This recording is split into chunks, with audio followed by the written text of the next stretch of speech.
जमलेल्या माझ्या तमाम हिंदू बांधवांनो, भगिनींनो आणि मातांनो, आज पुन्हा एकदा राम मंदिराच्या लढ्याला सुरुवात करतो आहोत। काही वर्षांपूर्वी आपण सर्वजण साक्ष आहात, हिंदू हृदय सम्राट शिवसेना प्रमुखांनी मंदिर निर्माणाच्या लढ्याला एक तेज प्राप्त करून दिलं होतं।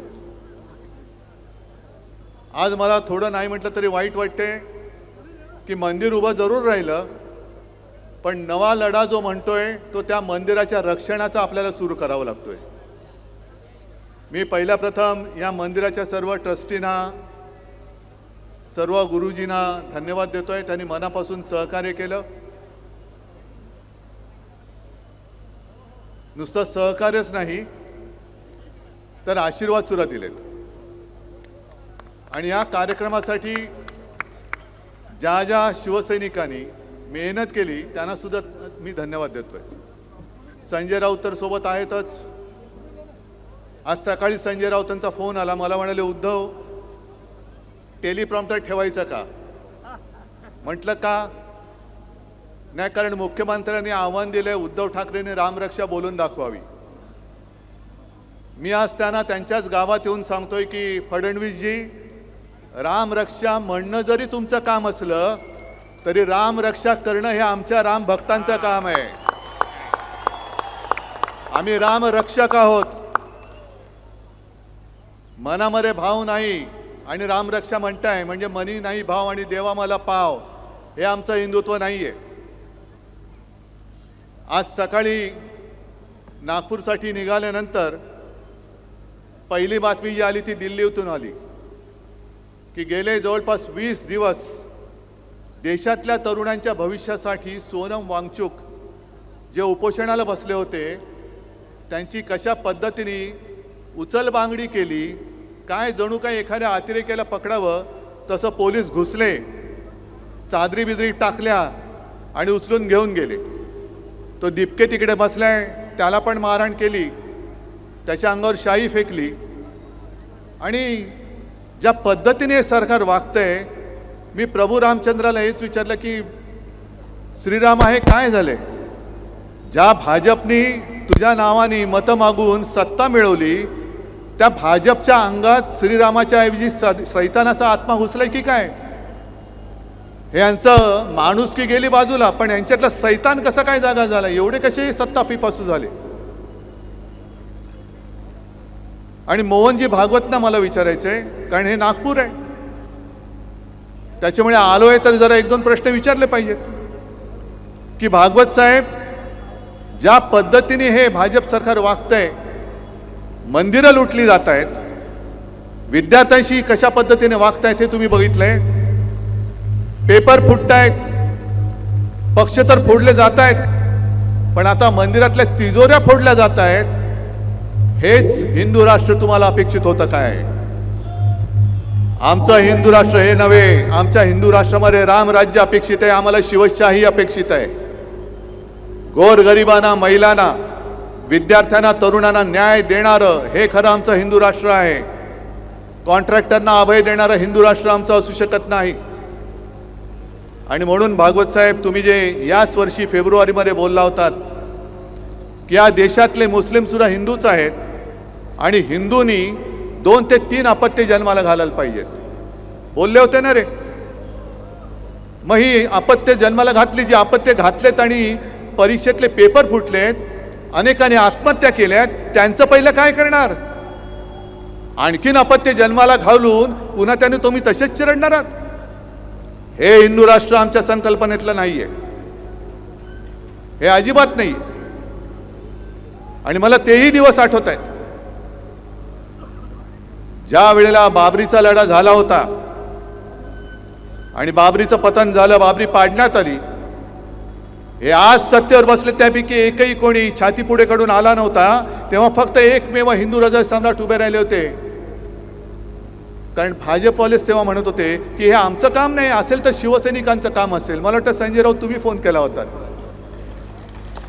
कारण मी स्वतः तेव्हा बाळासाहेबांच्या बाजूला उभा होतो, मला माहित नाही पलीकडे कोण आहे।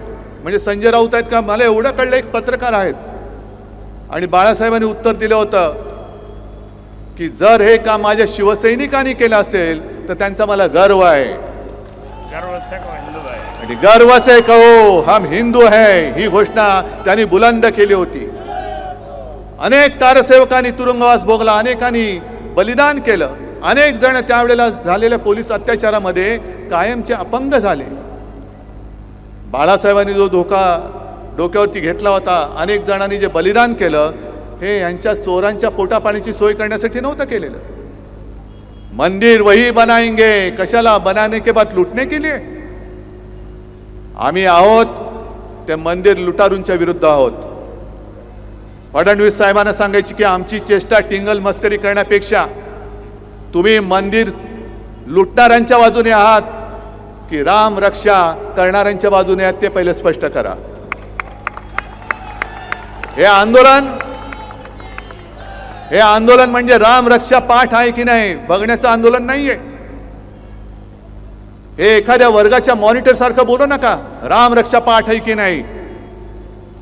राम रक्षा म्हणजे आज जे आपण नेहमी म्हणतो की रामाने आपली रक्षा केली पाहिजे, आज राम भक्तांना रामाची रक्षा करण्याची वेळ या रामाच्या नावाने मत मागून सत्तेत आलेल्या भाजपच्या कारभारामध्ये आपल्याला करावी लागते.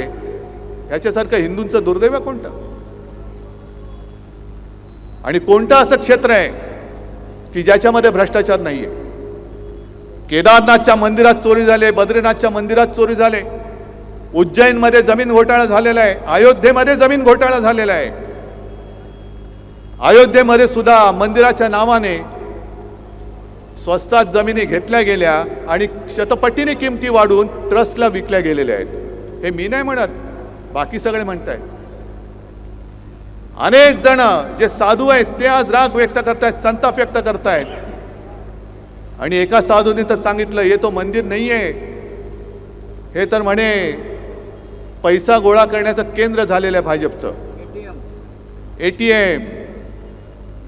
आणि मग आणखीन काही जणांनी म्हणाले की तिथे जो काही पैसा गोळा केला गेला, तिथे जो काय तिजोरीवरती डल्ला मारला गेला, त्यातून आमदार खासदार विकत घेतले गेले.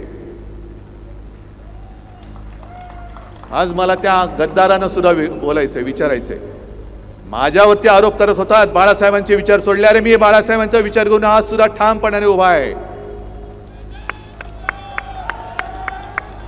मंदिर चोरांना आम्ही जाब विचारायला उभे आहोत. तुमच्यामध्ये जर हिंमत राहिली असेल तर तुम्ही भाजपला प्रश्न विचारून दाखवा. त्यांच्या घरचे पाणके होऊ नका. तुमच्यामध्ये जर हिंदुत्वाचं अस्सल रक्त असेल, या गद्दारांच्या अंगामध्ये हिंदुत्वाचं अस्सल रक्त असेल, तर त्याने मंदिर चोरांविरुद्ध आपली भूमिका स्पष्ट करायला पाहिजे. का नाही करत? कारण यांच्यामध्ये दम राहिलेला नाही. लाचार होणारा हा खरी हिंदू नाहीये. इथे जमलेत सगळ्यांच्या डोक्यामध्ये नुसत्या भगव्या टोप्या नाहीयेत. मी हा भगवा झब्बा आणि हातामध्ये भगवा झेंडा हा काही गंमत म्हणून घेतलेला नाहीये. आमच्या अंगामध्ये जे हिंदुत्व शिवसेना प्रमुखांनी भिनवले त्याचं हे प्रतीक म्हणून आम्ही भगवे टोप्या आणि भगवा झब्बा आणि भगवे झेंडे घेऊन फिरतो आहोत. ही काय नाटक कंपनी काढलेली नाहीये. गेल्या वेळेला याच भाजपने आपल्याबरोबर दगाबाजी केली आणि म्हणून आपल्याला महाविकास आघाडीचं सरकार स्थापन करावं लागलं. तेव्हा हेच काऊर करत होते, हिंदुत्व सोडलं. अरे आम्ही हिंदुत्व सोडूच शकत नाही. पण आज मला भाजपला विचारायचंय, तुम्ही का हिंदुत्व सोडलं? तुम्ही का बोलत नाही आहात? आणि माझी तर ठाम मागणी आहे, हे SIT BIT यांनी स्थापन केलेली थोतांड आहेत, ही नाटकं आहेत. एक विषय निर्माण झाले का दुसरा विषय काढायचा की पहिला विषय लोक विसरून जातात आणि मग त्याचंच भांडवल करायचं. आणि त्यांना माहिती आहे लोकांची मेमरी ही जास्त दीर्घकालीन नसते. पण मंदिर लुटीचा विषय आम्ही जोपर्यंत धसास लागत नाही तोपर्यंत आम्ही सोडणार नाही. मुंबईमध्ये केले, नागपूरमध्ये केले, मी तर राज्यात सगळीकडे जाणार आणि बाहेरच्या राज्यात अगदी अयोध्येला आणि काशी विश्वनाथ त्याच्या सुद्धा दर्शनात जाऊन मी महाआरती करेन. कारण हिंदुत्वाला जाग माझ्या वडिलांनी आणलं. होय, घराणेशाही म्हणा पाहिजे तर माझ्या वडिलांनी आणलेली आहे. त्यांनी जागा केलेला हिंदू तुम्हाला मी झोपू देणार नाही. आणि चौकशीची थेरं करू नका, चौकशीची नाटकं करू नका. जर तुम्हाला प्रामाणिकपणाने याचा निकाल लावायचा असेल तर निवृत्त न्यायमूर्तींच्या अधिपत्याखाली चौकशी समिती स्थापन करा. आणि न्यायमूर्ती सुद्धा गोगलगाईसारखे नकोत, तपका आणि आरत्या ओवाळणारे नकोत, तर निस्पृह आणि निष्पक्षपातीपणाने काम करणारे अभय ओकांसारखे निवृत्त न्यायाधीश तिकडे नेमा आणि मग दूध का दूध पाणी का पाणी बघा कशात काय ते शोधा तुम्ही. पण आम्ही कशावरही प्रश्न विचारायचे नाहीत. काही विचारलं तर हे देशद्रोही ठरवतात. आणि या राम मंदिर चोरीबद्दल यांच्यातलेच एक व्यक्ती आहेत, काय बोलतायत बघा. शायद उन्होंने श्रद्धा पूर्वक भाव के साथ भगवान के मंदिर में अर्पित नहीं किया होगा, इसलिए उनका पैसा चोरी ऐकू येते करे.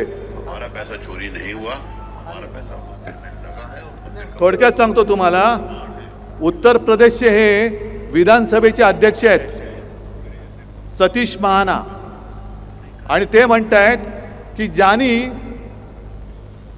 सच्चे श्रद्धा काय भाव के साथ म्हणजे श्रद्धेने ज्यांनी पैसे दिलेले नाहीत त्यांचे पैसे चोरीला गेलेत, आमचे पैसे तसेच आहेत. आणि ज्यांचे पैसे चोरीला गेलेत असं वाटत असेल त्यांना माझ्यासारखे करोडो लोक पैसे द्यायला तयार आहेत.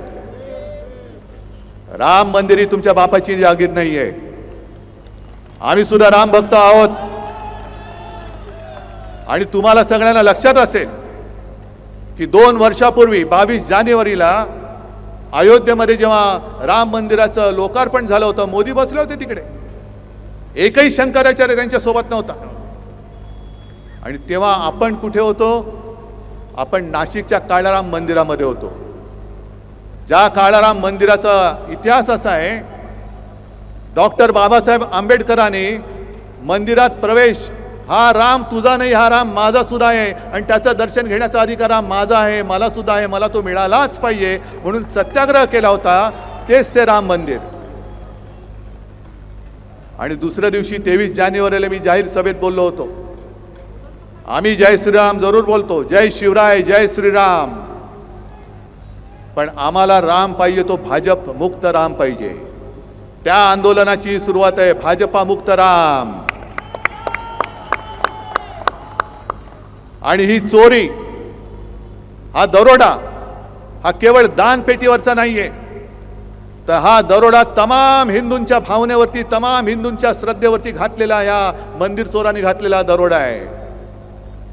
आणि न्यायमूर्ती तुम्ही झालं पाहिजेत. या देशातला, या जगातला प्रत्येक हिंदू या चोरीबद्दल न्यायाधीश म्हणून त्यांनी न्याय निवाडा केला पाहिजे. अटल बिहारी वाजपेयी जे बोलले होते, जेव्हा एक दंगल झाली होती, मला वाटतं भिवंडीच्या आसपास, तेव्हा वाजपेयीजी बोलले होते की अब हिंदू मार नहीं खाएगा. मग मी आज तुम्हाला सांगतोय, तुम्ही कसे हिंदू झाले पाहिजेत? जे चोर आहेत त्यांना ठणकावून सांगा, अब हिंदू माफ नहीं करेगा. हिंदू नुसता जागा नाही, हिंदू आता पेटलेला आहे.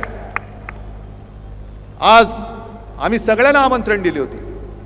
देवेंद्र फडणवीसांना दिलं होतं, मोहनजी भागवतना दिलं होतं, सगळ्यांना. अगदी काँग्रेसची लोक सुद्धा माझ्यासोबत आहेतच. खासदार आहेत, सुनील केदार आहेत, आणखीन कोण कोण आहेत बघा. मी हिंदुत्व सोडलं का यांनी हिंदुत्व धरले? हे राम म्हणजे कोणाची तुमची खाजगी मालमत्ता नाही हो. भाजपचे कोणी आहेत का इकडे? सगळे राम भक्त आहेत. भाजपचे कोणी आहेत? मग हिंदुत्व कोणी सोडलंय? मंदिर चोरांची बाजू घेणारा राम भक्त असू शकत नाही. म्हणून मला फडणवीसांना सांगायचंय की शब्दाचे खेळ करू नका. राम रक्षा येते की नाही? राम रक्षा स्तोत्र येत नसेल, पण मला रामाची रक्षा करायला येते आणि ती केल्याशिवाय मी राहणार नाही, मागे नाही हटणार. जर तुम्हाला असं वाटत असेल की केवळ तुम्हाला राम रक्षा म्हणता येते म्हणून तुम्हाला मंदिराची चोरी क्षम्य आहे, अजिबात नाही. तिकडे लाखो करोडो हिंदूंच्या भावनांनी बांधलं गेलेलं ते मंदिर आहे. गावागावात शिवसेना प्रमुख फिरलेले आहेत, गावागावात शिवसैनिक फिरलेले आहेत. अनेक जणांनी अनेकांनी केसेस अंगावर घेतलेल्या आहेत, पोलिसांचा मार खाल्लेला आहे. छातीवरती वळ उठला तरी मागे न हटता अयोध्येला जाणारे आमचे शिवसैनिक आहेत. आणि त्या शिवसैनिकांना सोबत घेऊन राम रक्षा म्हणण्याचं नव्हे तर राम रक्षा करण्याचा हा लढा मी आजपासून सुरू करतो आहोत. चोरानो मध्ये येऊ नका, चोरानो मध्ये येऊ नका. आणि हा राम भक्त आणि राम मंदिर चोर असा लढा आहे. सगळ्यांनी ठरवायचं तुम्ही कोणत्या बाजूला आहात. राम भक्तांच्या बाजूला आहात की मंदिर चोरांच्या बाजूला आहात, हे फडणवीसांनी उत्तर द्यावं. भागवत साहेबांनी उत्तर द्यावं की तुम्ही कोणाच्या बाजूला आहात. कारण तुमचं जिथे राज्य आहे त्या उत्तर प्रदेशचे अध्यक्ष जर ह्या एवढ्या मस्तवालपणाने बोलत असतील आणि तुम्हाला कोणाला काही वाटत नसेल तर तुमचं हिंदुत्व हे ढोंगी आहे. आज हे मी तुमच्या नागपूरमधून तुमच्यावरती आरोप करतोय. हा लढा जो आहे हा केवळ मुंबई नागपूर पुरता मर्यादित ठेवून चालणार नाही. जसं मी म्हटलं की मी सगळ्या प्रमुख शहरात जाणार आहे, इतर राज्यात सुद्धा जाणार आहे. तुम्ही जिथून जिथून आलात, ज्या गावातनं आलात, ज्या खेड्यातनं आलात, 5 असतील तर 5, 10 असतील तर 10, 25 तर 25, 50 तर 50, पण राम रक्षेचा हा लढा तुम्हाला गावोगावी खेडोपाडी नेलाच पाहिजे. कारण रामाच्या नावाने मतं मागितलेली ही लोक ज्या पद्धतीने वागतायत, शेतकऱ्यांची कर्जमुक्ती अजूनही झालेली नाही. जसा तो एक जमाना होता, मंदिर वही बनाएंगे लेकिन तारीख नहीं बताएंगे, तसं कर्जमुक्तीच्या बाबतीत होत चाललेलं आहे. निवडणुकीच्या आधी लाडकी बहीण म्हणून योजना जाहीर केली, आता जवळपास 92 लाख महिलांना त्यातून वगळून टाकलेलं आहे. निवडणुकीच्या आधी ज्या महिलांना साडी देत होते त्या साड्या सुद्धा आता देणं यांनी रद्द करून टाकलेलं आहे. म्हणजे जेव्हा जेव्हा ज्याची गरज असते ती गरजेपुरतं वापरायचं आणि फेकून द्यायचं. आता तर प्रभू श्री रामाला सुद्धा फेकून द्यायला निघालेत. एवढे नीच राज्यकर्ते यापूर्वी मी कधी पाहिलेले नव्हते, आजपर्यंत मी कधी पाहिले नव्हते. पण कर्तव्य आपलं आहे. त्यांना जर असं वाटत असेल की आम्ही काही केलं तरी चालतंय, आम्ही चालू देणार नाही. आज सुद्धा बाळासाहेबांनी उभा केलेला कट्टर कडवट देशाभिमानी हिंदू हा तुम्हाला जाब विचारण्यासाठी तुमच्या समोर उभा राहिलेला आहे. आणि ज्याप्रमाणे आजच्या आंदोलनाला मी सर्व पक्षांना हाक दिली होती की पक्ष बाजूला ठेवा, हा हिंदुत्वाचा लढा आहे, तसंच उद्या आम्ही मुंबईमध्ये करतोय. ते सोनम वांगचुक आणि अभिजित दिपके यांनी जो लढा तिकडे उभारलेला आहे त्या लढ्याला पाठिंबा देण्यासाठी मुंबईमध्ये मी उद्या आंदोलन करतोय. तुम्हाला सुद्धा शक्य असेल उद्या तुम्ही सुद्धा आंदोलन करा. जिथे जिथे तुम्हाला जे जे करता येणं शक्य आहे शांततापूर्ण मार्गाने ते ते करा. अनेकांनी मला विचारलं तुम्ही दिल्लीला जाणार का.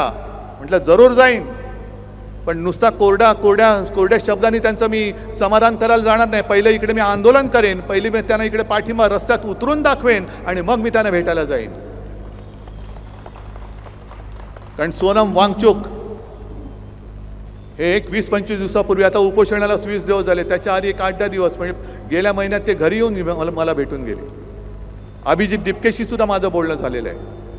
आणि उद्याचं सुद्धा जे आंदोलन आपण मुंबईमध्ये करतोय तिथे सुद्धा आज या चॅनलच्या माध्यमातून मी सर्व पक्षाच्या सर्व भाषिकांना आवाहन म्हणजे विनंती करतोय की हा जो लढा आहे, जसा हिंदुत्वाचा मंदिर चोराविरुद्ध ढोंगी हिंदूंविरुद्ध आहे, तसाच उद्याचा लढा हा आपल्या देशाच्या भविष्य असलेल्या युवकांसाठीचा लढा आहे.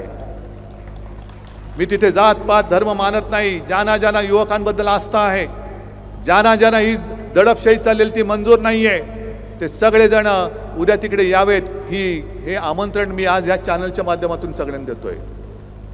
आणि आजपासून हा राम रक्षा म्हणजे रामाचं रक्षण, मंदिराचं रक्षण हे राम भक्तांना करावं लागतंय. त्या लढ्याची सुरुवात होते. तयारी आहे तुमची. ही ठिणगी इकडे टाकलेली आहे. या ठिणगीचा वेगळा वणवा हा राज्यभर नेण्याचा, निदान विदर्भात नेण्याचं काम हे तुम्हाला करावं लागणार आहे. कारण हा विदर्भच नेहमी भरघोस मताने भाजपला निवडून आणून देत असतो. जर विदर्भाने त्यांचा पाठिंबा भाजपच्या मागणं काढला तर भाजप भुसकन खाली पडल्याशिवाय राहणार नाही.